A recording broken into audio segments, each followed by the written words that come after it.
Welcome all to an episode on calculating empirical formulae. Well, first things first, it's important you have this periodic table with you. This document is really critical, vitally important to solve formulas and calculations in chemistry.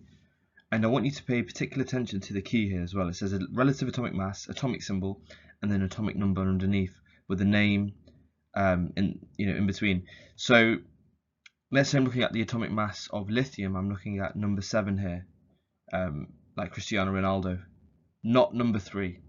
Okay, so 7 lithium. If I'm looking at the relative atomic mass, I'm looking at the top number in all cases, and that's going to be very key in our calculation today. So an organic compound has a percentage composition by mass. We got 19.2% of carbon, 4% of hydrogen, 12.8% of oxygen, and 64% of bromine. Now we need to calculate the empirical formula of this compound. Now, as you guys know, the empirical formula is the simplest ratio of all the atoms.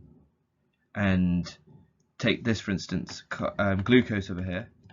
This would be our molecular formula, and our simplified empirical formula would look like the following: CH2O. Because in ratio, I'm dividing each thing by 6, each constituent by 6, and I get 1 to 1 as my ratio. So that's the basic premise of an empirical formula. But let's get started with the actual calculation. So first things first, it's really key you draw H, carbon, oxygen, and bromine. They're going to be our columns for our table, and then as our rows would look like this. We've got mass, MR, moles, ratio. Now you'd put the percentage as your mass. If it was gram, you put it in grams. There's no need to convert by 100 or anything. So look what I'm doing here. I'm just going to put 19.2, I'm going to put 4.0 here, 12.8, and then bromine 64. Great. Now the MR, the relative mass, atomic mass, if you go back to the periodic table, we've got carbon, which is 12, hydrogen, which is 1, oxygen, which is 16, and bromine, if I just go back, being 80.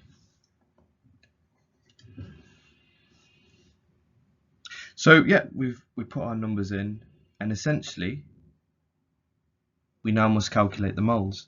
Now mass divided by MR gives us moles. So it's fitting, I just divide 19.2 divided by 12, I do 4 divided by 1, 12.8 divided by 8, 16, 64 divided by 80, and so on and so forth. So if I use my calculator, I get 19.2 divided by 12, which gives me 1.6. I got hydrogen, column here, 4 divided by 1, which gives me 4, and I got 12.8 divided by 16, which gives me 0.8, 0.8, and I got 64 divided by 80, which gives me 0.8. Now I just want you to pause and analyze this, and really listen to this notion, this idea. Once you calculate all the individual moles, you must divide all the moles by the smallest mole. Now, which number is the smallest out of these four? Yes, you're right, 0.8. So the next step is I divide all of the constituent moles by the smallest mole. So I've got 1.6 divided by 0.8. I've got 4 divided by 0.8. I've got 0.8 divided by 0.8, and again, and I'm going to solve accordingly.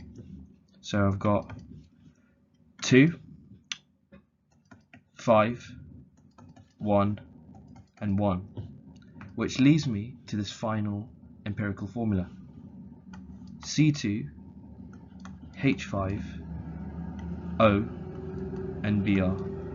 Obviously you wouldn't put a 1 next to O or a 1 next to Br. It's the same idea. You don't write 1x, do you, in algebra? You just write x, that sort of notion. And that's the empirical formula of this question over here. So let's take it back a bit. We've assembled the table. We've got mass, MR, moles, ratio. We've basically filled in the percentage part at the beginning. If it's in grams, same thing. You don't really need the unit at all. MR, you're going to obviously refer to the periodic table over here. That's meant to represent the periodic table, not Battersea Power Station. Calculate the moles by doing mass divided by MR. It's fitting, you know, numerator, denominator, and then we get the moles.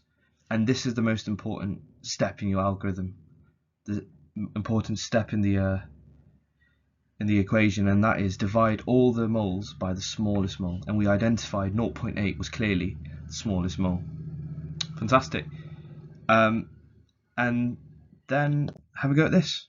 So pause the video and have a crack at this question. And what's really good about this question is to show that question where your end result is given.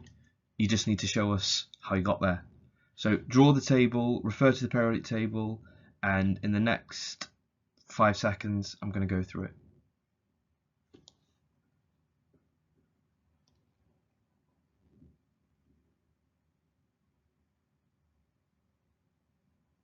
Okay, time's up.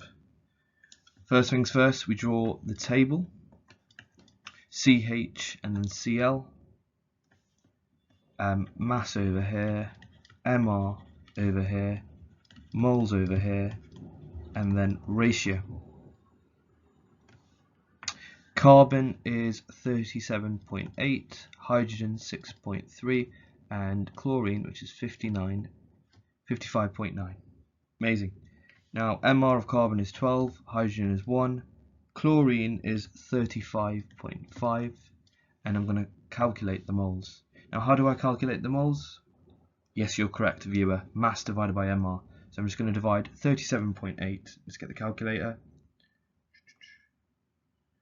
Divided by 12, get 3.15.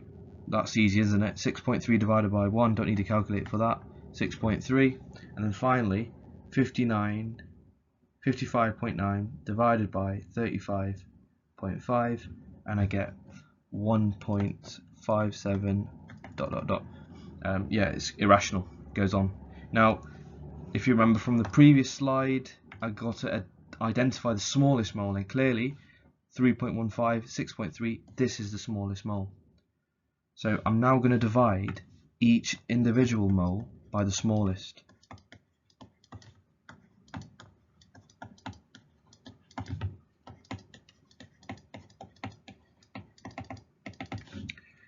So the one at the end is obviously going to give me 1, 6.3, oops, calculator, 6.3 divided by 1.57 gives me 4-ish, you know, it goes on. You can round it, by the way. 3.15 divided by 1.57 gives me 2. And it'll be C2H4Cl. And I tell you what, I've shown it, I've proven it. You know, I've proved that this calculation of compound G is indeed C2H4Cl by using this formula. Okay, amazing. All the best, guys. Good luck in the next topic tests, internal exams, cycle tests, the lot, mock exams, the real exams. Or if you want to go ahead of the curve, you know, perhaps show off this knowledge in class before it's even taught yet, you know.